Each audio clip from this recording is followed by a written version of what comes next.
అందరికి కూడా వందనాలండి. మరి ప్రభు కృపను బట్టి మరొక వారం ఇలా మనందరం కలుసుకొని దేవుణ్ణి ఆరాధించుకుంటాం.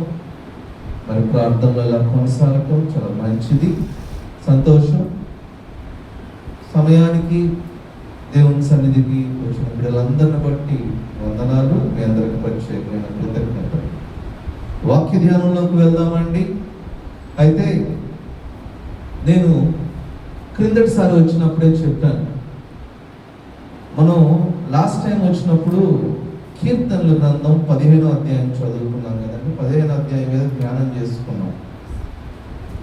అక్కడ అన్ని కూడా కండిషన్స్ ఉన్నాయి.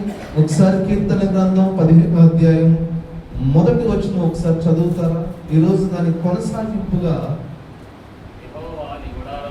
యెహోవా నీ గుడారంలో అతిథిగా ఉండదగిన వాడెవడు, నీ పరిశుద్ధ పర్వతం మీద నివసింపదగిన వాడెవడు. చాలా ఆ రోజున దేవుని సన్నిధిలో నివసింపదగిన వాడెవడు అంటే శాశ్వతంగా ఉండదగిన వాడు ఎవడు అని చెప్పేసి ఆ కింద 2వ వచనం కాడి నుంచి 5వ వచనం వరకు ఉన్న కండిషన్స్ మనం చదువుకున్నాం.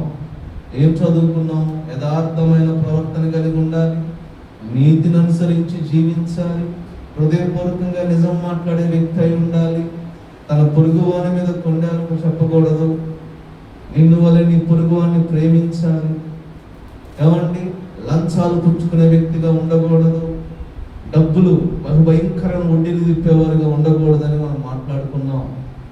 అయితే ఆ రోజే నేను చెప్పాను, ఏమండి ఇంత మంచిగా మనం దేవుని సన్నిధిలో జీవించగలిగితే నాకు దొరికే ఆశీర్వాదం ఏంటి? అవన్నీ కండిషన్స్ అక్కడ చెప్పబడినవన్నీ కూడా ఈ దేవుని సన్నిధిలో నివసించాలి అంటే వాడు ఎలాంటి వ్యక్తిత్వం కలిగి ఉండాలి అని చెప్పి నేర్చుకున్నాం. మరి ఈ లోకంలో అలా జీవించడం బహు కష్టం. కానీ జీవించగలిగితే దేవుని శక్తిని బట్టి, దేవుని కృపను బట్టి మనం గనక జీవించగలిగితే నీకు నాకు దొరికే ఆశీర్వాదాలు ఏంటి అనేది ఈరోజు మనం చూడబోతున్నాం. క్రిందటిసారి నేను వచ్చినప్పుడు చెప్పాను, మనకు ఎలాంటి ఆశీర్వాదాలు దొరుకుతాయి అనేది ప్రభు కృపను బట్టి మరొక తరుణం వస్తే మాట్లాడుకుందాము అని. దేవుడు మనకు ఆ తరుణం ఇచ్చాడు. దేవునికి స్తోత్రం. కీర్తనల గ్రంథం 91వ అధ్యాయంలోకి వెళ్దామండి.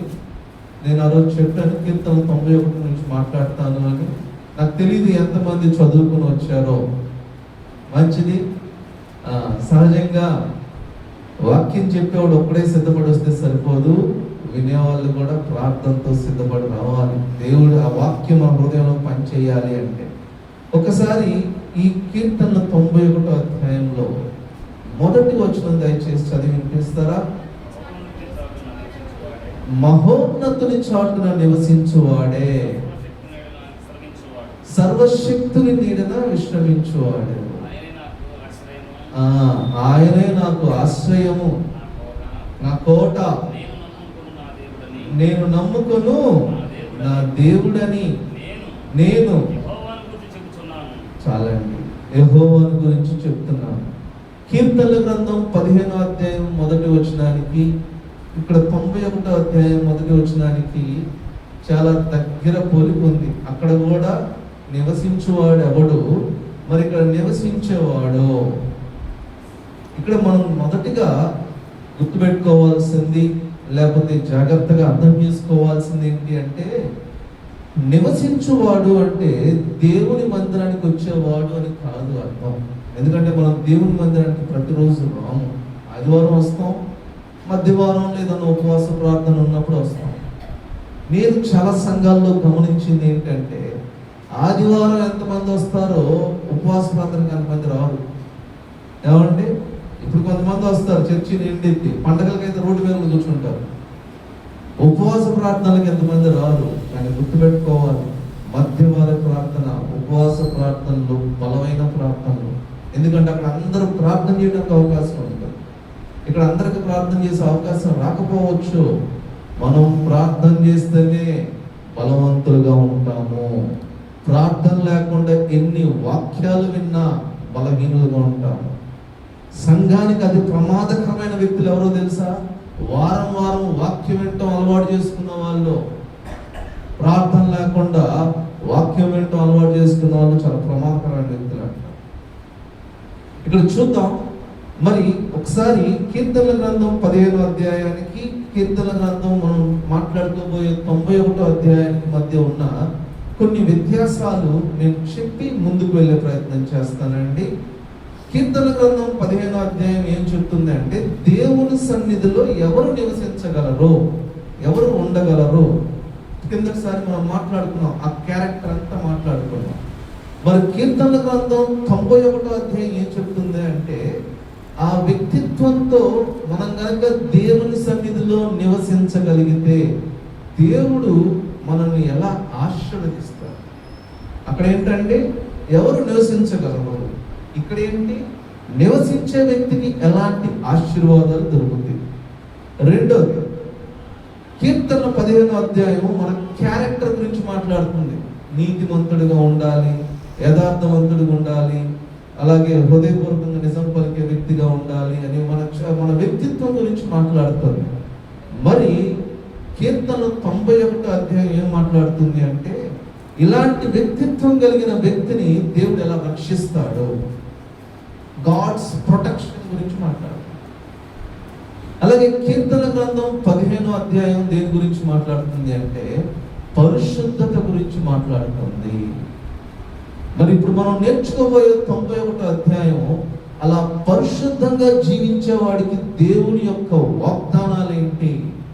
ఎందుకంటే కీర్తన గ్రంథం 91వ అధ్యాయంలో చాలా వాగ్దానాలు ఉన్నాయి.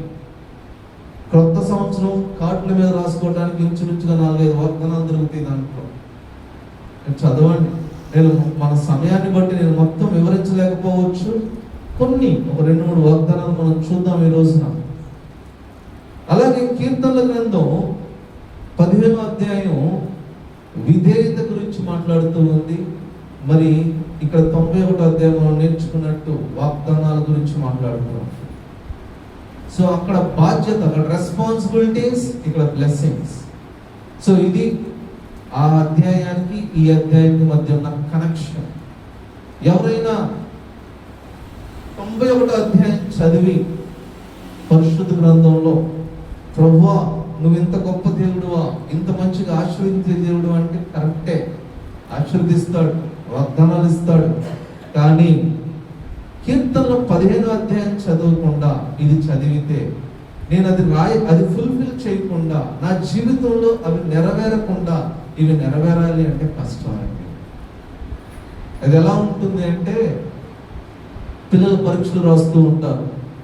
పరీక్షలు రాసినప్పుడు మినిమం కష్టపడాలి, చదవాలి, నేర్చుకోవాలి. నేర్చుకుని ఎగ్జామ్ హాల్కి వెళ్తే చక్కగా అన్ని క్వశ్చన్ రాయకుండా కొన్న రాస్తాడు. అసలు ఎగ్జామ్ రోజు ఏమి చదవకుండా టీవీ చూస్తా కూర్చొని, లేకపోతే ఫోన్లు చూస్తా కూర్చొని సమయం అంతా వ్యర్థపరిచి నాకు పరీక్షలో ఫస్ట్ మార్క్ రావాలంటే ఎలా వస్తుందంటే సాధ్యమేనది? సాధ్యం కాదు. అలా సాధ్యం అవ్వాలంటే పక్కన దాంట్లో కాపీ కొట్టాలి. కష్టపడకుండా సాధ్యం కాదు. ఇది కూడా అంతే. 91వ అధ్యాయంలో ఉన్న వాగ్దానాలన్నీ మన జీవితంలో నెరవేరాలి అంటే 15వ అధ్యాయంలో దేవుడు చెప్పిన వ్యక్తిత్వం కలిగి ఉండాలి. మనకు ఒక చిన్న పల్ల ఉంటుంది, బైబిల్ వాగ్దానాలన్నీ నావే అని చెప్పేసి. నిజమే, బైబిల్లో ఉన్న ప్రతి వాగ్దానం మన కొరకే పరిశుద్ధాత్ముడు అక్కడ ఏర్పరిచి ఉన్నారు. మరి ఆ వాగ్దానాలు మన జీవితంలో నెరవేరాలి అంటే మనం ఎలాంటి వ్యక్తిత్వం కలిగి ఉండాలి అనేది చదువుకున్నాం. ఈరోజు అలాంటి వ్యక్తిత్వం కలిగి ఉన్న వాళ్ళకి దేవుడిచ్చే ఆశీర్వాదాలు ఏంటో ఒకసారి చూద్దాం. ఇందాక మీరు చదివినట్లు, మహోన్నతుని చాటున నివసించువాడే, సర్వశక్తుని నీడను విశ్రమించువాడే. చాలా మంది 91వ అధ్యాయం బైహార్ట్ చేస్తారు. ఎన్ని వచనాలు ఉన్నాయమ్మా? చాలా తేలిక ఈ వచనాలన్నీ గుర్తు పెట్టుకొని అప్పచెప్పటం, లేకపోతే వాటిని కంఠస్థం చేసి చక్కగా ఇప్పుడు కావాలంటే అప్పుడు చెప్పడం చాలా తేలిక. కానీ ఆ వాగ్దానాలు ఎంత బలమైనవి, దేవుడు మన జీవితంలో నెరవేరుస్తున్న ఈ వాగ్దానాలు ఎంత గొప్పవో మనం చూద్దాం. మరి మహోన్నతుని చాటున నివసించడం అంటే ఇదేదో ఒక రహస్య స్థలం గురించి దేవుడు మాట్లాడుతున్నా, లేకపోతే ఈ పరిశుద్ధమైన స్థలం గురించి దేవుడు మాట్లాడుతున్నా. రావాలి, దేవుని సన్నిధికి రావాలి, వాక్యం వినాలి, ప్రార్థన చేయాలి, నేను కాదంటలేదు. దేవునితో నివసించటము అంటే క్రిందటిసారి నేను చెప్పాను, మరలా గుర్తు చేసే ప్రయత్నం చేస్తున్నాను. దేవునితో వ్యక్తిగత సంబంధం కలిగి ఉండటము. So God is not speaking about the location. స్థలం గురించి మాట్లాడుతున్నా, రిలేషన్ గురించి మాట్లాడుతున్నాడు, సంబంధం గురించి మాట్లాడుతున్నాడు. లొకేషన్ ఇంపార్టెంటా, రిలేషన్ ఇంపార్టెంటా? ఆలోచించండి. స్థలం ముఖ్యమా లేకపోతే సంబంధం ముఖ్యమా? ఏది ముఖ్యం? ఒకవేళ స్థలం కనుక ముఖ్యమండి, అందరం ముఖ్యమే కాదంటలా, ఇదే ముఖ్యమండి అనుకుంటే మన క్రైస్తవ్యం ఎలా దిగజారిపోతుంది అంటే, ఇక్కడికి వచ్చినప్పుడు మాత్రమే ప్రార్థనా పరులుగా ఉంటాము, ఇక్కడికి వచ్చినప్పుడు మాత్రమే దేవుని బిడ్డలుగా ఉంటాము, బయటికి వెళ్ళిన తర్వాత వీళ్ళు దేవుని బిడ్డలు అని పోల్చుకోవడం కూడా కష్టం అయిపోయింది. అలా చేస్తాం. కాబట్టి స్థలం కన్నా ముఖ్యమైనది ఏంటంటే సంబంధం. లొకేషన్ కన్నా ఇంపార్టెంట్ ఏంటి? రిలేషన్, దేవునితో రిలేషన్. మరి ఆ రిలేషన్ మనం కలిగి ఉండాలంటే మన జీవితంలో 4 ఉండాలి. ఆ 4 ఏంటో చూడండి. ఏకాంత ప్రార్థన, వ్యక్తిగత ప్రార్థన. సంఘంలో చాలా మంది చాలా గొప్పగా ప్రార్థన చేసే బిడ్డలు ఉన్నారు, నలుగురిలో చాలా గొప్పగా ప్రార్థన చేసే వాళ్ళు ఉంటారు. అయితే ఎవరు కాదు వ్యక్తిగతంగా పరిశీలన చేసుకుందాం. నా జీవితంలో ఏకాంత ప్రార్థన ఉందా? ఒంటరి ప్రార్థన ఉందా? ఒకవేళ ఈ ప్రార్థన కనుక మనకు ప్రతి దినం లేకపోతే ఏమండి, మనకి దేవునితో మంచి సంబంధం లేనట్టే. ఒకవేళ స్త్రీలు కనుక ఉదయకాలం లేచి వాళ్ళు పనులు చేసుకునే ముందు ప్రార్థన చేసుకోకుండా మీ పనిని మొదలు పెట్టినట్లయితే మీకు దేవునితో ఇంకా సరైన సంబంధం ఏర్పడలా. ఉదయం లేవగానే దేవునికి కృతజ్ఞతలు చెల్లించాలి. ఎందుకో తెలుసా? మన జీవితంలో మనకి ఇంకో రోజు ఇచ్చాడు దేవుడు, ఇంకో రోజు దేవుడు ఇచ్చాడు. ఎంతమందికి ఉంది ఈ భాగ్యం? ఎంతమంది ఇలాంటి ధన్యులు ఉన్నారు? ఒక్క రోజుకు 2 లక్షల మంది చనిపోతున్నారు. మరి మన జీవితంలో మరొక రోజు మనకు వచ్చింది అంటే, సజీవులుగా దేవుడు మనం లేపాడంటే, ముందు కృతజ్ఞతలు చెల్లించాల్సింది ఎవరికంటే? దేవునికి. లేవగానే ఫోన్ తీసుకుని చూడటం కాదు, లేవగానే నాకు ఏం మెసేజ్ వచ్చి చూడటం కాదు భక్తి అంటే. లేవగానే పరిశుద్ధ గ్రంథం తీయటం భక్తి. దేవునితో సంబంధం ఉంది అంటే మన జీవితంలో అవి నెరవేరుస్తూ ఉంటాము. అలాగే వ్యక్తిగత ఆరాధన, దేవుణ్ణి ఆరాధించుకోవటం అంటే హృదయంలో దేవుణ్ణి ఆరాధించుకోవడం. మనందరం వాక్యం అయిపోయిన తర్వాత ఇప్పుడు ఆరాధన చేస్తాం, మంచిదే. అందరం కలిసి చేసే ఆరాధన మంచిది. మరి వ్యక్తిగతంగా ఆరాధన అంటే ఏంటి? దేవుడు ఎంత గొప్పవాడు, దేవుడు నా కొరకు ఎంత చేశాడు, ఎంత త్యాగం చేశాడు, వీటిని గుర్తు చేసుకుంటూ, ప్రభువా నా కొరకు ఎంత చేసావా, నీకు వందనాలు ప్రభువా అని ఆరాధించాలని వ్యక్తిగత ఆరాధన. అందుకనే నేను మొత్తం పర్సనల్గానే పర్సనల్ విషయాలు చెప్తాను. పర్సనల్ ప్రేయర్, పర్సనల్ వర్షిప్, వ్యక్తిగత ప్రార్థన, ఒంటరి ప్రార్థన, ఒంటరిగా ఆరాధించటం. అలాగే 3వది ఏంటి అంటే వాక్యాన్ని ధ్యానించుకోవటం. చాలా మంది క్రైస్తవులు ప్రార్థన చేస్తారు, వాక్యం చదవరు. ఇంకొంతమంది క్రైస్తవులు వాక్యం చదువుతూ ఉంటారు, ఇప్పుడు ప్రార్థన చేయరు. 2 ప్రమాదకరమైనవి. 2 ఉండాలి. ప్రార్థన చేసుకోవాలి, వాక్యం ధ్యానించుకోవాలి. రోజుకు 1 అధ్యాయం చదువుకోవాలి. 1 అధ్యాయం కూడా చదువుకోలేని క్రైస్తవ్యం కాదు. మహోన్నతుని చాటున నివసించడం అంటే ఇవి నెరవేరిస్తేనే నివసిస్తున్నట్టు. ఇవి ఎప్పుడు నెరవేరుస్తావు అంటే కీర్తనలు 15వ అధ్యాయంలో ఉన్న వ్యక్తిత్వం కలిగి ఉన్నప్పుడే. 4వది అతి ప్రాముఖ్యమైనది ఏంటి అంటే రిపెంటెన్స్, పాపాన్ని ఒప్పుకోవటం. ఈ 4 కలిగి ఉంటేనే మనం మహోన్నతుని చాటున నివసిస్తున్నట్టు. చెప్పిన 4 గుర్తున్నాయమ్మా. మొదటిది ఏంటి? వ్యక్తిగత ప్రార్థన. 2వది ఏంటి? వ్యక్తిగత ఆరాధన. 3వది ఏంటి? వ్యక్తిగత వాక్య ధ్యానం చేసుకోవటం. ఇక్కడ అందరం కలిసి వాక్య ధ్యానం చేసుకుంటున్నాం, ఇది కాదు. ఇంటికి వెళ్ళిన తర్వాత లేదా ఉదయకాలంలో లేచో సాయంత్రము వ్యక్తిగతంగా వాక్యాన్ని ధ్యానించుకోవటం. దాన్ని క్వైట్ టైం అంటారు. దేవునితో మనం గడిపే సమయం. నాలుగోది, నా జీవితంలో నేను వాక్యం చదువుకున్నప్పుడైనా సరే, వాక్యం విన్నప్పుడైనా సరే, ఏదన్నా దేవునికి అయిష్టమైన అవిధేయత నాలో ఉంది అని తెలుసుకున్నప్పుడు దాని గురించి పశ్చాత్తాపడాలి, రిపెంట్ అవ్వాలి. ఇవి 4 ఉంటే నేను మహోన్నతుని చోటున నివసించువాడను, సర్వశక్తి నీడన విశ్రమించువాడను. ఇవి లేకపోతే దేవునికి నాకు సరైన సంబంధం లేదు అని మనం ఒకసారి పరిశీలన చేసుకుందామండి. కొన్ని ప్రశ్నలు మనం వేసుకోవాలి. నేను దేవునితో ప్రతిదినం సమయాన్ని గడుపుతున్నానా? నేను ఎందుకు దీని గురించి పదే చెప్తున్నాను అంటే, క్రైస్తవులు చాలా మంది దేవునితో సమయం గడపడానికి సమయం లేని వారు ఉన్నారు. 24 గంటలు దేవుడు సమయం ఇస్తే దాంట్లో కనీసం ఒక అరగంట కూడా దేవునితో గడపని క్రైస్తవులు చాలా మంది ఉన్నారు. చాలా మంది ఏమనుకుంటారు అంటే, నేను డబ్బులు ఇస్తే సరిపోతుంది, నేను 10వ వంతు ఇస్తే సరిపోతుంది, లేకపోతే ఇంకెంతో ఇస్తే సరిపోతుంది అనుకుంటారు. 10వ వంతు సమయంలో కూడా ఇవ్వాలా? 24 గంటలకు సమయం ఇచ్చాడు అంటే 2 గంటలు 40 నిమిషాలు ఒంటరిగా కూర్చుని ప్రార్థన చేస్తా కూర్చోవాలంటే సమయం సరిపోదు కదండి. మిగిలిన పనులు కంటే 2 గంటలు 40 నిమిషాలు ఒకేసారి గడపని చెప్తున్నా.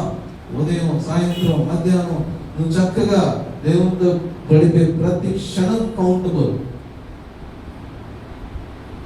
కాబట్టి ఆలోచిద్దాం, నేను ప్రతిదినం దేవునితో గడుపుతున్నానా అని చెప్పేసి. అయితే మొదటి 2 వచనాలు ఇప్పుడు మీరు చదివారు కదా, ఆ మొదటి 2 వచనాల్లో దేవునికి 4 పేర్లతో పిలుస్తున్నారండి. ఆ 4 పేర్లు ఏంటో చూడండి. మొదటిది మహోన్నతుడు కదా, మహోన్నతుడు. ఏంటి మహోన్నతుడు అంటే, దేవునికి అన్ని విషయాలపైన అధికారం ఉంది. మన ప్రభుత్వాలపైన అధికారం ఉంది దేవునికి, రాజులపైన అధికారం ఉంది దేవునికి. అలాంటి మహోన్నతుని చాటున నివసిస్తున్నాం అంటే మనం ఎవరో పెద్ద మనిషి చాటునో లేకపోతే ఒక గొప్ప రాజకీయ వ్యక్తితో సంబంధం కలిగి ఉండటం కాదు.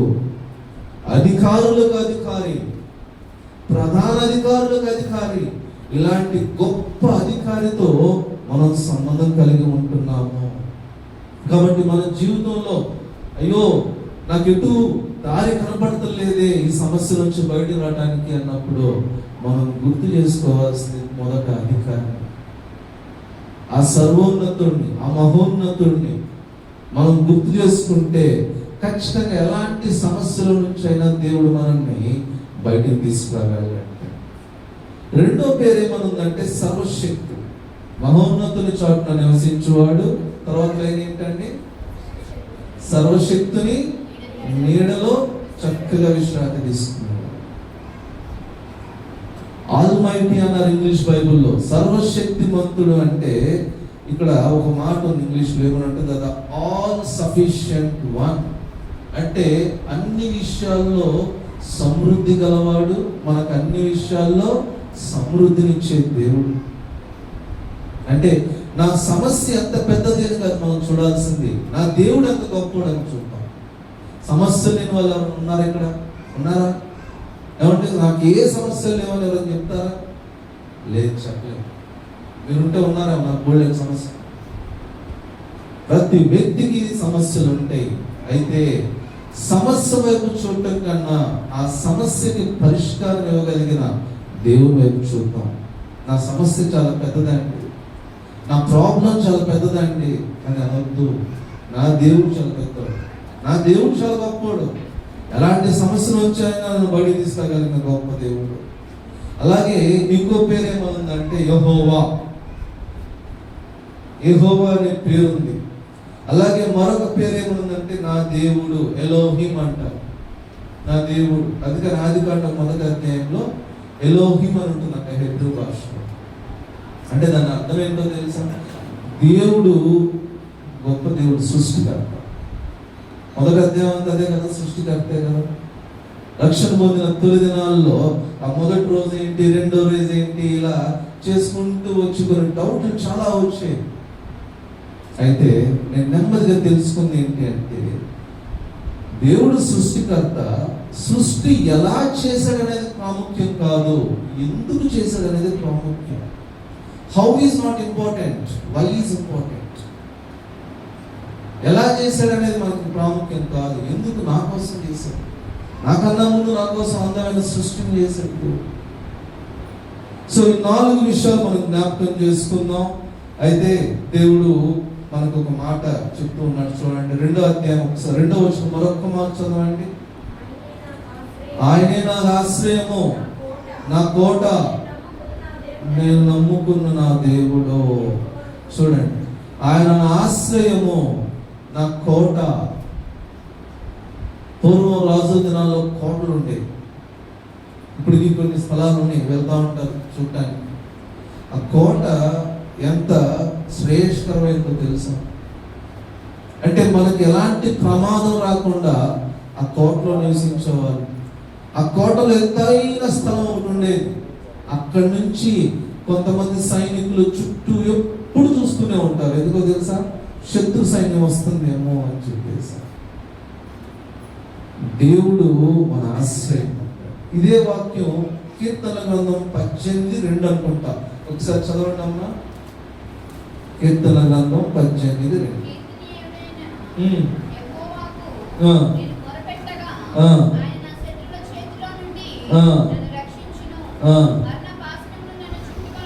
మరణ పాసనం నన్ను చుట్టుకొనగా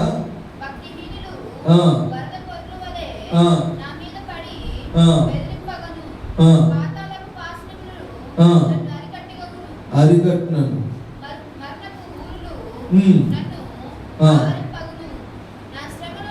నా శ్రమలలో నేను యెహోవాకు మొరపెట్టగా. చాలండి. చూడండి, శ్రమలలో దేవుడు మన కోట అయి ఉండటం అంటే దేవుడు మన చుట్టూ ప్రొటెక్షన్ అయి ఉండటం.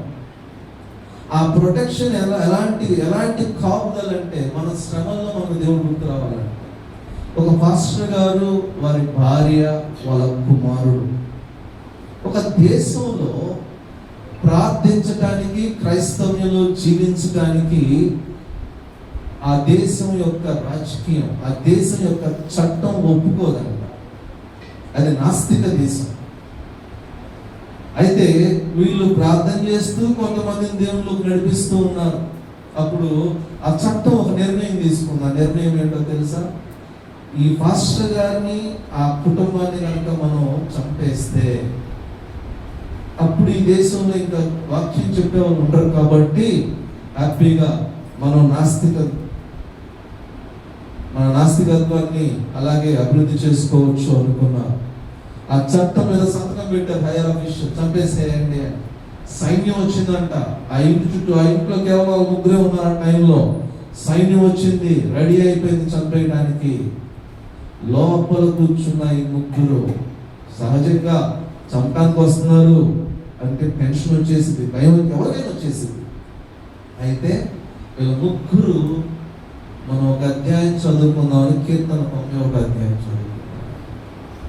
కీర్తన 91 అధ్యాయం చదువుకుని, నా ఆశ్రయం నీవే ప్రభువా, నా కోట నీవే ప్రభువా. ఆ తర్వాత 3వ వచనంలో కూడా ఉంటుంది ఎలా దేవుడు కాపాడుతాడు అని చెప్పేసి. అది ధ్యానం చేసుకుని 3 చేతులు పట్టుకుని ఆకాశం వైపు చేతులు ఇట్లా చూపిస్తూ ఒకరి చేతులు పట్టుకుని ప్రార్థన చేస్తూ ఉన్నారంట. ప్రార్థన చేస్తూ ఉన్నారు. మరి ఆ సైన్యం వచ్చి ఇంటి చుట్టూ ముట్టింది తప్పించుకోకుండా.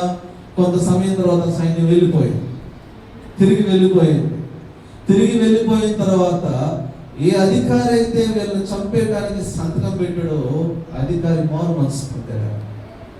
అధికారి మారు మనసు పొందిన తర్వాత ఆ పాస్టర్ గారి దగ్గరికి వచ్చినప్పుడు, పాస్టర్కి ఎక్కడ డౌట్ ఉండేదిగా, నన్ను చంపడానికి వచ్చి ఎందుకు వెళ్ళిపోయారండి వెనక్కి? ఆ రోజు అలా వచ్చారు, మరి ఎందుకు వెనక్కి వెళ్ళిపోయారు సార్? మీరు మమ్మల్ని చంపే అవకాశం ఉంది, ఎందుకు వెళ్ళిపోయారు అంటే ఆయన చెప్తున్నాడంట, అయ్యా మా సైన్యం అంతా మీ ఇంటి చుట్టూ ఉంది, కానీ మీ ఇంటి పైన దేవదూత కనపడిందంట. మీ ఇంటి పైన దేవదూత కనపడిందంట, భయం వేసేసి వెనక్కి వచ్చారు, భయం వేసేసి వెనక్కి వచ్చేసారు అని చెప్పేసి చెప్పాడు. చూడండి, ఇదే 91 అధ్యాయంలో ఒక వచనం ఉంటుంది. ఎంత అంటే దేవదూతలు మీ సమూహంలో ఉంచుతానని చెప్పేసాను.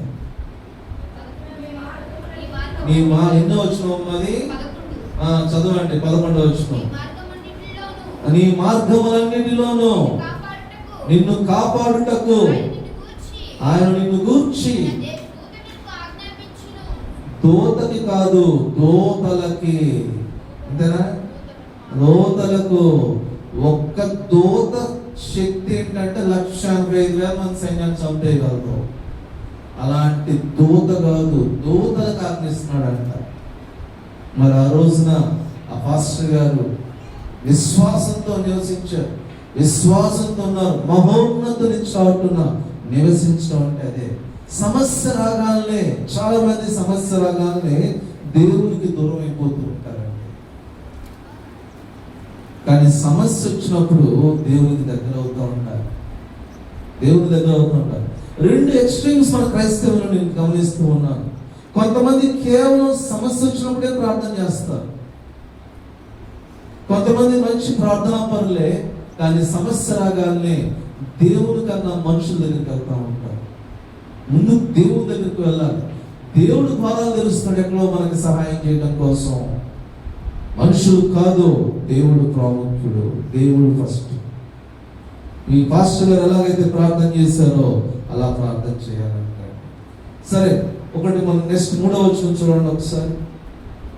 91 3వ వచనం.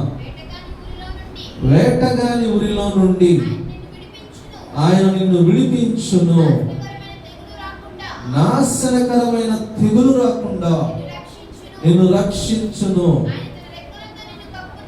ఆయన తన రెక్కలతో నిన్ను కప్పును, ఆయన రెక్కల కింద నీవు ఆశ్రయము పొందుదువు. ఇందాక నా ఆశ్రయం అని చెప్పాడు కదా. ఇక్కడ చూడండి, వేటగాని ఊరి నుండి మనల్ని తప్పిస్తాడంట. ఎప్పుడు? మహోన్నతుని చోట్ల నివసించినప్పుడు. మహోన్నతుని చోట్ల నివసించడం అంటే నేను మళ్ళా గుర్తు చేస్తున్నాను, కీర్తన 15 అధ్యాయం వ్యక్తిత్వం కలిగి ఉన్నప్పుడు. అర్థమైందండి? ఇక్కడ చూడండి, వేటగాని ఊరి, పక్షులకి వేటగాడు ఊరేస్తూ ఉంటాడు, వలేస్తూ ఉంటాడు. ఏమంటే దాని లోపల పక్షులకి ఇష్టమైన ఎన్ని పెడతాడో, దానికి కావాల్సిన ఆహార గింజలు పెడతాడు, చనిపోయిన చిన్న చిన్న పురుగులు పెడతాడు. సంతోషంగా వచ్చిందంట పక్షి. సంతోషంగా వచ్చి ఎప్పుడైతే వాటిని తిందాము అని లోపలికి వెళ్ళగానే దొరికిపోయింది. అది రావటం చూసి వేటగాడు ఏమో సంతోషపడతాడంట, దొరికింది ఈరోజు నాకు అని చెప్పేస్తాడు. మరి మన ఆత్మీయ జీవితానికి ఎలా అన్వయించుకోవాలి వచ్చినాన్ని? వేటగాడు ఎవరి లోకంలో? ఎవరంటే వేటగాడు? దుష్టుడు, సైతానుడు. లేదా సైతానుడు మన దగ్గర వికృత రూపంలో వచ్చేసి వలేస్తాడంటే వెయ్యుడు, వికృత రూపంలో రాడు, మనకు బాగా తెలిసిన రూపంలో వస్తాడు. అవ దగ్గరికి ఏ రూపంలో వచ్చాడు? అవ దగ్గరికి ఏ రూపంలో వచ్చాడంటే సర్పము రూపంలో వచ్చాడు.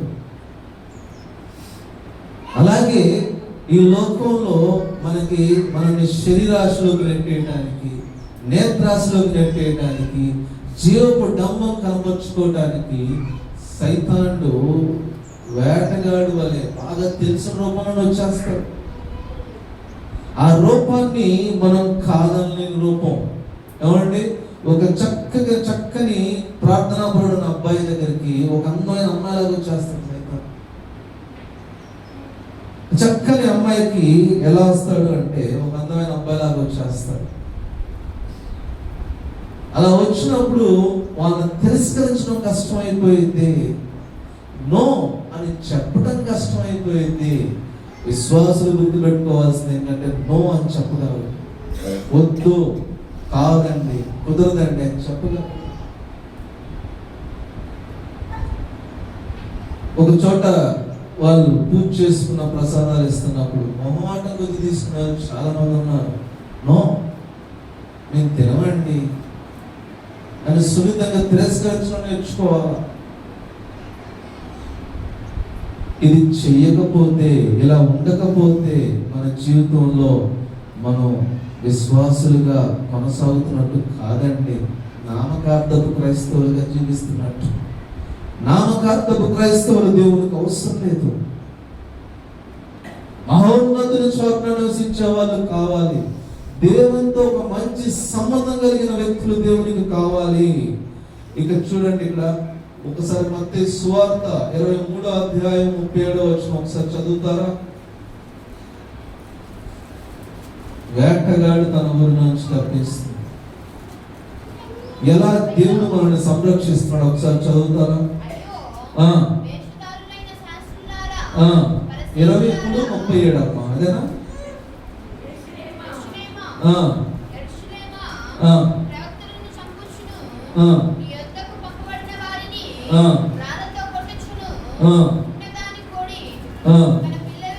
కోడి తన పిల్లలను రెక్కల కింద చేర్చుకున్నట్లు అలాగనే నేను నీ పిల్లల్ని చేర్చుకోవాలని ఎన్నిసార్లు అనుకున్నాను, ఎన్నిసార్లు కోరుకున్నాను. దేవుని యొక్క మనసది. ఆయన రెక్కల కింద మనందరినీ చేర్చుకోవాలని కోరుకుంటూ ఉన్నారు. ఎందుకో తెలుసా? వేటగాని ఊరి నుండి తప్పించడానికి. ఈ లోకంలో కనుక ఏమండి, వేటగాడు ఇప్పుడున్న పరిస్థితుల్లో వేటగాడికి ఎవరిని ఎలా ట్రాప్ చేయాలో తెలుసు అండి.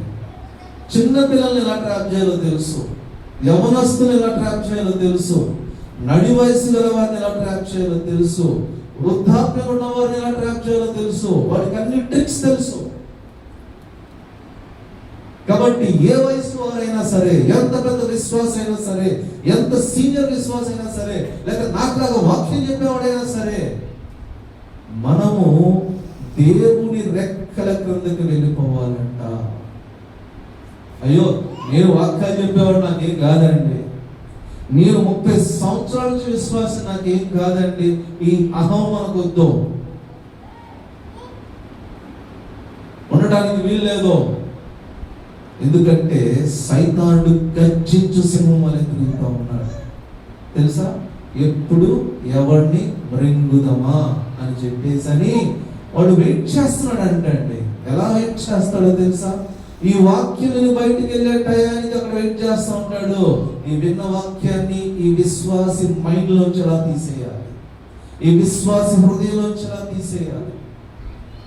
ఆ వాక్యం తీసి నేనేం పెట్టాలి, దాంట్లో ఏ శరీరాశ పెట్టాలి, ఏ నేత్రాశ పెట్టాలి, ఏ సమస్య పెట్టాలి, ఏ జీవకుటుంబం పెట్టాలి అని ఎదురు చూస్తూ ఉంటాడు. ఈ వాక్యం చెప్పి వెళ్ళిపోయిన నాతో వాడు ఏం పెట్టి వీడిని వాక్యం నుంచి డివియేట్ చేయాలి అని వెయిట్ చేస్తూ ఉంటాడు. అంత ప్రమాదకరమైన వ్యక్తి. సైతాన్ని తేలిగ్గా తీసుకోవద్దు. మనం ఎవరు చాలా ప్రమాదకరమైన వ్యక్తి.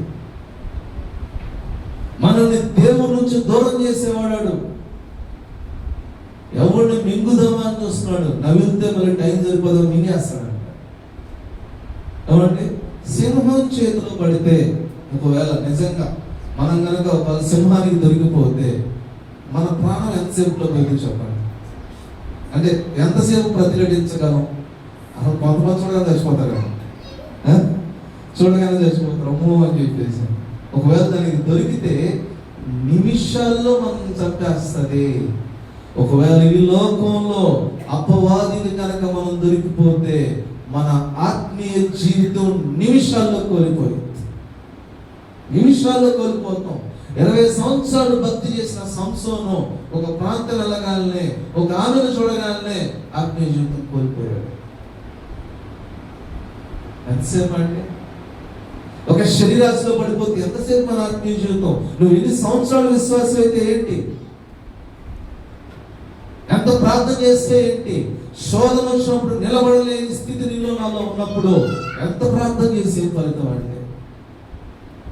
శోధన వచ్చినప్పుడు దేవుని చేయగొట్టుకోలేని పరిస్థితిలో నువ్వు నేను ఉన్నప్పుడు ఎన్ని వాక్యాలు ఏం పరిస్థితి అంటే ఏం ప్రయోజనం అంటే?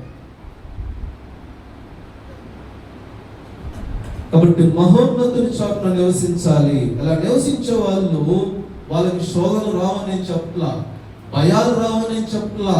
భయం వచ్చినప్పుడు వాళ్ళు నిలబడతారంట దేవునితో. వాళ్ళకి కష్టం, సందేహం లేకపోతే కన్ఫ్యూజన్ వచ్చినప్పుడు వాళ్ళు దేవుని వాగ్దానాలు గుర్తు చేసుకుంటూ ఉంటారంట. సమస్య వచ్చినప్పుడు దేవుని చేయబట్టుకుంటారు. లేకపోతే జీవితం ఏంటని అర్థం కానప్పుడు దేవుని వాక్యాలు గుర్తు చేసుకుంటూ ఉంటారు. శోధన వచ్చినప్పుడు దేవుని పైన దేవునితో ఉంటారు. ఇది వాళ్ళు చేసే పని. 4వ వచనం 5-6 వచనం చదవండి అమ్మా. రాత్రి వేళ కలుగు భయమునకైనను, పగటి వేళ ఎగురు బాణమునకైనను, చీకటిలో సంచరించు తెగులకైనను, మధ్యాహ్నమందు పాడు చేయు రోగమునకైనను నీవు భయపడుతున్నావు. చూడండి, మరలా మొదటి విషయాన్ని జ్ఞాపకం చేసుకున్నాం. మహోన్నతుని చోటున నివసించే వాడికి ఎలాంటి సమస్యలు వచ్చినా భయపడ్డాడు. మరలా మహోన్నతుని చోటున నివసించిన కీర్తన గ్రంథం 15వ అధ్యాయం జ్ఞాపకం చేసుకున్నాం. మన వ్యక్తిత్వం ఎలా ఉండాలి పోయినసారి చెప్పింది. చూడండి, రాత్రి వేళ కలుగు భయముకైనను. ఏమండి, రాత్రి వేళ అకస్మాత్తుగా మనకు తెలియకుండానే భయాలు వచ్చేస్తాయి. దొంగ ఎప్పుడు వస్తాడు? ఇప్పుడంటే మెట్ట మధ్యాహ్నం దొంగతనం చేస్తున్నారు, వేరే విషయం. ఒకప్పుడు దొంగలంటే మనకు తెలియదు ఎప్పుడు వస్తారు, రాత్రి వేళ వచ్చారు. అంటే రాత్రి వేళ కలుగు భయాలు అంటే అకస్మాత్తుగా మనం ఊహించని మన జీవితంలోకి వస్తా ఉంటాయి. అలాంటి భయాలు వచ్చినా కానీ మనం భయపడమంటే, ఒకవేళ కొంతమందికి రాత్రులు నిద్ర పట్టదు. ఏమంటే వాళ్ళ జీవితంలో ఉన్న సమస్యలు జ్ఞాపకం చేసుకుంటూ రాత్రులు నిద్రపోకుండా ఆరోగ్యాన్ని పాడు చేసుకుంటున్న వాళ్ళు ఎంతమందో. ఇంకా తెలుసా, ఈ రోజుల్లో యవనస్తులు అందరూ కూడా చాలినంత నిద్రపోవట్లేదంట. ఎందుకో తెలుసా అంటే, ఎందుకు బాగా చెప్పారు. ఎందుకమ్మా? Cell phone. ఇందాక వేటగాని ఉరి అని చెప్పుకున్నాం కదా, ఆ వేటగాని ఉరి నుంచి చెప్పినప్పుడు ఏ వయసులోని ఎలా ట్రాక్ చేయాలో తెలుసు. కానీ అన్ని వయసుల వాళ్ళని ఎలా ట్రాక్ చేస్తున్నాడు అంటే ఒక ఫోన్తో ట్రాక్ చేస్తున్నాడు. వయసు తేడా లేదో, ఆ ఫోన్ని పట్టుకొని గంటలు ఆ ఫోన్లో వాక్యం అంటారా? అది లేదు. చక్కగా వాక్యం, చాలా మంది మంచి మంచి వాక్యాలు చెప్పేవాళ్ళు. ఆత్మీయ జీవితాన్ని మనం ఎలా అభివృద్ధిలో చేసుకోవాలి, ఎలా పెంపొందించుకోవాలి, అది చాలా వాక్యాలు ఉన్నాయి. అవి వినో. ఎంటర్టైన్మెంట్ ఉన్నంత సమయం వాక్యానికి ఉండదు. ఇలాంటి స్థితిలోకి వెళ్ళిపోయాం. రాత్రిపూట కలుగు భయం కొన్ని రోజులు అలవాటైపోయి నిద్ర లేని పరిస్థితికి వచ్చేస్తున్నారు.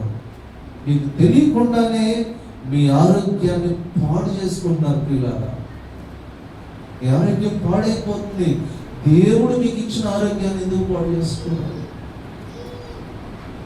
దేవుడు ప్రేమించిస్తున్న ఆరోగ్యం మనం ఎందుకు పాడు చేసుకోవాలి? చాలా మంది పాపం అనారోగ్యస్తులైపోయి హాస్పిటల్స్ లో ఉంటున్నారు. మనకి దేవుడు ప్రేమించి ఆరోగ్యాన్ని ఇస్తే నిద్ర లేకుండా పాడు చేసుకుంటాం. కాబట్టి రాత్రి వేళ కలుగు భయాలు, అకస్మాత్తుగా వచ్చే భయాలు. మరి పగటి వేళ ఎగురు బాణం. చూడండి, రెండోది ఏంటి? రాత్రి వేళ కలుగు భయాలు. రెండోది పగటి వేళ ఎగురు బాణముకైనను. రాత్రిపూట భయాలేమో తెలియని ప్రమాదాలను సూచిస్తూ ఉంటే, పగటి వేళ ఎగిరే బాణాలు అకస్మాత్తుగా మన మీదకి వచ్చే ప్రమాదాలను చూపిస్తూ ఉంటుంది. ఇవి మనకు తెలుస్తాయి. మనం బండి మీద వెళ్తున్నప్పుడు అకస్మాత్తుగా ఎదురు నుంచి వస్తూ ఉంటాడు. తప్పించుకోలేని పరిస్థితి.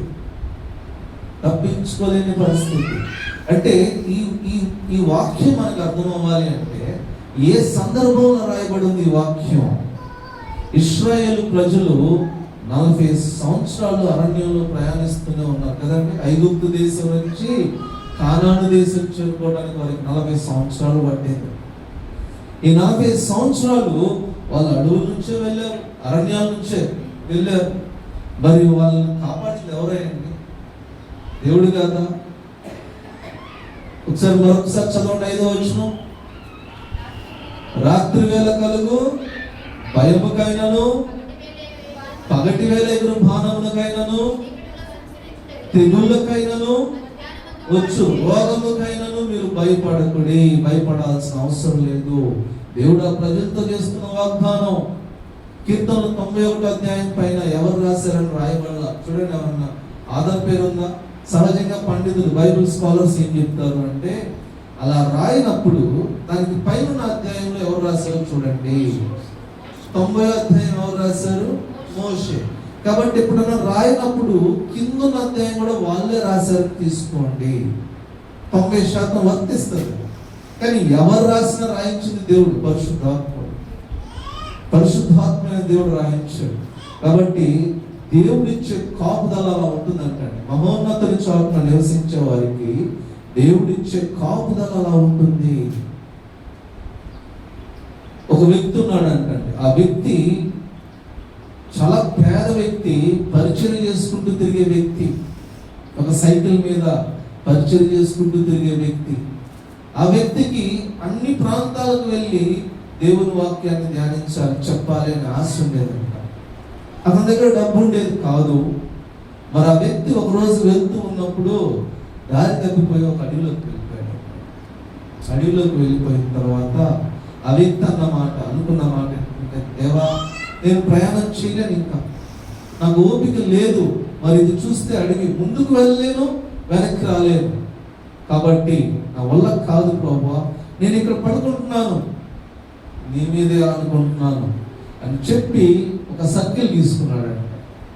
ఒక సర్కిల్ తీసుకుని, ఈ సర్కిల్లో నేను పడుకుంటున్నాను ప్రభువా, ఏ పురుగు, ఏ పుట్ర, ఏది కూడా ఇది దాటి రానియొద్దు, ఈ కాపుదల నాకు దయచే ప్రభువా అని ప్రశాంతంగా నిద్రపోయాడంట. మనకి మంచాల మీద ప్రశాంతంగా నిద్ర రాదు, ఆయన అడవిలో ప్రశాంతంగా నిద్రపోయాడు. ఆయన నెక్స్ట్ రోజు ఉదయం లేచిన తర్వాత చూస్తే ఆ సర్కిల్ బయట కొన్ని అడుగులు కనపడి అంట, మృగాల యొక్క అడుగులు, పాముల యొక్క అచ్చులు కనపడి, ఒక్కటి కూడా ఆ సర్కిల్ అట్లా లోపలికి రాలేదంట. ఇది కదా విశ్వాసం అంటే. మహోన్నతుని చాటున నివసించడం ఇది కదా ఉందా? అలాగా నివసించే సంబంధం, మహోన్నతుని చోట్ల నివసించే సంబంధం. ఇందాకే చెప్పాను, లొకేషన్ కాదు, రిలేషన్ అని చెప్పేసి. అలాగే ఇంకా చీకట్లో సంచరించు తెగుళ్ళు మన యుద్ధకు రానివ్వడం, మధ్యాహ్నం కావచ్చు, రోగాలు మన దగ్గరకు రానివ్వడం. ఒకవేళ రానివ్వడం నేను చెప్పలేదు, కానీ వచ్చినా భయపడాల్సిన అవసరం లేదు.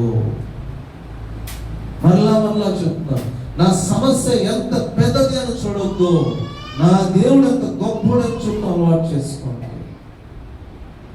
సమస్య వైపు చూస్తే కృంగిపోతాం, సమస్య వైపు చూస్తే బలహీనం అయిపోతాం. కానీ దేవుని వైపు చూస్తే బలవంతులం అవుతాం. దేవుని వైపు చూస్తే ఆయన చేయి పట్టుకుంటే ఎక్కడి ధైర్యం నీకు నాకు చేస్తుంది. చూడండి, వాక్యంలో, పరిశుద్ధ గ్రంథంలో కష్టాలు లేని వాళ్ళు ఎవ్వరు లేరండి. మనకి యేసేపు జీవితంలో ఆయన గొప్ప అధికారి అయ్యాడని మనం గుర్తుపెట్టుకోకూడదు. ఆయన పడ్డ కష్టాలు గుర్తుపెట్టుకోవాలి కదా. ఏమండి, కుటుంబంలో పడ్డాడు కష్టాలు, సొంత మనుషుల దగ్గర. ఐగుప్తు దేశంలో పరాయి దేశస్తుల మధ్య కష్టాలు పడ్డాడు. శరీరానికి జైలుకి వెళ్ళిపోయాడు. కష్టాలు లేవా యేసేపుకి? షడ్రక్ మేషక్ అబేద్నెగోకు కష్టాలు లేవా? దావీదుకు ప్రమాదాలు రాలేదా? కాబట్టి మనం ఒక కోణంలోనే జ్ఞాపకం పెట్టుకోవద్దు, వాళ్ళ యొక్క ఆశీర్వాదాలు మాత్రమే జ్ఞాపకం పెట్టుకోవద్దు, వాళ్ళు కష్టాలు ఎలా జీవించడం జ్ఞాపకం పెట్టుకోండి, వాళ్ళు ఇబ్బందులు ఎలా జీవించడం జ్ఞాపకం చేసుకోండి. వాళ్ళ ప్రతి ఇబ్బందిలో దేవుని పైన ఆధారపడ్డారు. మరి మన ప్రతి సమస్య నన్ను దేవుడికి దగ్గర చేస్తుందా, నన్ను దేవుడికి దూరం చేస్తుందా? ఇది ఆలోచించకపోతే సమస్య మనల్ని దేవుడికి దూరం చేస్తే మనం మహోన్నతుని చోట్ల నివసించట్లా, నామకార్థంగా వచ్చేస్తున్నాం అనుకున్నాను. చివరిగా ఆ తర్వాత వచ్చిన చదవండి అమ్మా, నేను కాపేస్తాను. నీ ప్రక్కన 1000 మంది పడి ఉన్నను, నీ కుడి పక్కన 10,000 మంది పడి ఉన్నను. ఒక సైనికుడు యుద్ధానికి వెళ్ళాడు అంటే, ఒక సైనికుడు యుద్ధానికి వెళ్ళాడు. యుద్ధానికి వెళ్తే ఆయనకి బుల్లెట్ తగిలింది, గుండెల దగ్గర బుల్లెట్ తగిలింది. అందరూ చనిపోయారు, చుట్టుపక్కల అందరూ చనిపోయాడు. ఈయన కూడా చనిపోయాడు, పడిపోయాడు. బుల్లెట్ తగ్గానే స్పృహ కోల్పోయాడు, పడిపోయాడు. కొంత సమయానికి మెలకు వస్తే లేచాడు. లేచి, ఇదేంటి నా పక్కన ఎంతమంది చనిపోయారు, నేను చనిపోలేదు ఏంటి? ఈ కథ నేను చిన్నప్పుడు సండే స్కూల్కి వెళ్ళినప్పుడు మా సండే స్కూల్ ఆంటీ చెప్పాడు స్టోరీ. ఆమె చెప్పిన స్టోరీ ఇప్పటికీ ఆ వచ్చిన చదువుకున్నప్పుడు నాకు అదే గుర్తు వస్తూ ఉంటుంది. లేచాడంట. లేస్తే నేను ఏంట్రా చావలేదు, చుట్టూ 10,000 మంది కూడా ఉన్నారు, 1000 మంది కూడా ఉన్నారు, నేను ఎట్లా బ్రతుకున్నాను రా బాబు అని చెప్పేసి తీసుకొని చూస్తున్నాడంట. అయితే అతను యుద్ధానికి వెళ్ళేటప్పుడు ఎవరో ఒకళ్ళు, అయ్యా ఈ న్యూ టెస్ట్మెంట్ అని చిన్నది ఒకటి ఉంటుంది, చిన్న ఇంగ్లీష్ బైబిల్, అది ఇచ్చి జేబులో పెట్టుకో చదువు అని చెప్పేసి అన్నారంట. అతను చదవలేదని జేబులో పెట్టుకున్నాడు, ముందని జేబులో పెట్టుకున్నాడు. ఇచ్చారు కదా ఎందుకు పడేయడం అని చెప్పి జేబులో పెట్టుకున్నాడు. ఆ బుల్లెట్ బైబిల్లో దిగి కరెక్ట్గా ఎక్కడ ఆగిపోయిందని పేజీలు తిప్పుకుంటా దాన్ని తీద్దామని చూస్తే ఈ లైన్ దగ్గర ఆగిందంట. దేవుడు మాట్లాడుతాడు, ఇలా కూడా మాట్లాడతాడు, దేవుడు ఎలాగైనా మాట్లాడతాడు. దేవుడు ఇలా ఈ లైన్ దగ్గర అయిందంట. ఏంటంటే లైన్ ఏంటి? ఈ పక్కన 1000 మంది పడి ఉన్నాను, 10,000 మంది పడి ఉన్నాను. ఎలాంటి అపాయం రాదంట. చూడండి, దేవుడిని ఆశ్రయించు వారికి దేవుడు చేసే మేలు. అయితే విషయం ఏంటో తెలుసా అండి, నేను ముందు నుంచి చెప్తున్నాను కదా, మహోన్నతుల చోట్ల నివసించాలి. అలా నివసించాలంటే కీర్తన 15వ అధ్యాయాన్ని మన జీవితంలో అలవాటు చేసుకోవాలి, వ్యక్తిత్వం కలిగి ఉండాలి అని. కానీ ఈ రోజుల్లో దేవుని ప్రేమ ఎలాంటిదంటే, యథార్థమైన ప్రవర్తన లేకపోయినా, నీతిని అనుసరించి జీవించకపోయినా, హృదయపూర్వకంగా నిజం పలకపోయినా చాలా మంది జీవితాల్లో ఈ ఆశీర్వాదాలు నెరవేరుతూ ఉన్నాయి.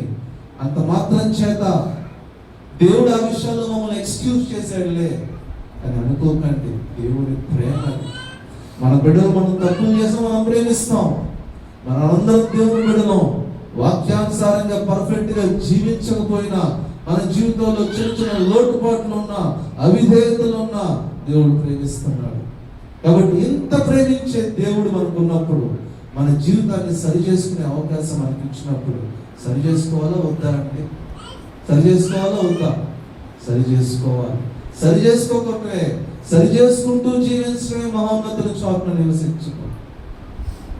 సరి చేసుకోకుండా ఎలా ఉంటే అలాగే జీవించడం అది నామకార్థం క్రైస్తవం. సరే, జ్ఞాపకం చేసుకుందామా? దేవుడు మన జీవితాల్లో ఎన్నో మేలులు చేస్తున్నాడు కదా.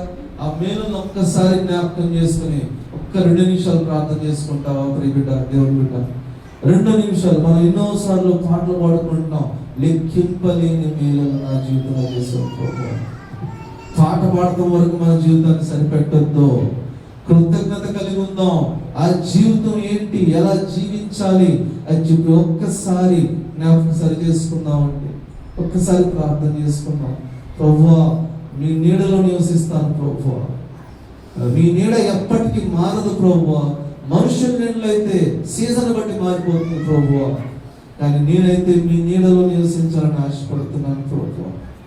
మహోన్నతుల చోట్ల నివసించాలని ఆశపడుతున్నాను ప్రభువా. వేటగాని ఊళ్ళు, ఎలాంటి ఊళ్ళైనా నన్ను తప్పించే దేవుడు నాకున్నాడు ప్రభువా. వందనాలు ప్రభువా అని ప్రార్థన చేద్దామా? కీర్తన 15వ అధ్యాయం ప్రకారం నా జీవితాన్ని కట్టుకుంటాను ప్రభువా. అవి కట్టుకున్నప్పుడు నాకు ఇలాంటి ఆశీర్వాదాలు రావాలి, కానీ నేను కట్టుకోకుండా నాకు ఇలాంటి ఆశీర్వాదాలు ఇస్తున్నావు ప్రభువా. ఎంత గొప్ప దేవుడు అయ్యా అని ఒక్క మారు దేవుణ్ణి అడుగుతావా? ఒక్క మారు దేవుణ్ణి యథార్థంగా హృదయవంతుడితో దేవునితో సంభాషిస్తావా ప్రియ దేవుని బిడ్డ? ఎందుకంటే మహోన్నతంతో నివసించడం అంటే స్థలం గురించి కాదు, సంబంధం గురించి. ఆ సంబంధం నేను కలిగి ఉంటాను ప్రభువా. ఇప్పుడు వరకు మీరు అలాంటి సంబంధం కలిగి ఉంటే మంచిది, దేవునికి స్తోత్రం. అలాంటి సంబంధం కనుక ఇంతవరకు లేకపోతే దయతో సంబంధం కలిగి ఉందామా? కృప కలిగిన దేవ, ప్రేమ కలిగిన తండ్రి, పరిశుద్ధుడా, మీ పాదాలకు వందనాలు. మా జీవితాల్లో మాకు ఎలాంటి ఆశీర్వాదాలు దొరుకుతాయి అని చెప్పేసి మీరు మాకు చెప్తూ వచ్చారయ్యా. ఆశీర్వాదాలు నా జీవితంలో నెరవేర్చండి, మా ప్రియుల జీవితాల్లో నెరవేర్చండి. అన్నిటికీ మించి మహోన్నతుని చోట్ల నివసించడం, మీతో మంచి వ్యక్తిగత సంబంధం కలిగి ఉండటం అందరికీ నేర్పించండి ప్రభువా. మీ దివ్యమైన సన్నిధి నాకు మాకు ఎల్లప్పుడూ తోడుగా ఉంచును. అలాగే ప్రభా, ఇప్పుడు ఆరాధనలోను మరి ప్రభా ప్రియ సహోదరుల దూరం నుంచి వచ్చి మరొక వాక్య భాగాన్ని మీ బిడ్డలకు అందించుకోవచ్చుండగా మీ బిడ్డను బలపరుచుకోండి, మీ శిలువ చాటును మరుగుపరుచుకోమని యేసయ్య అతి పరిశుద్ధమైన నామములో అడిగి వేడుకొని ప్రార్థిస్తున్నాను తండ్రి. ఆమేన్.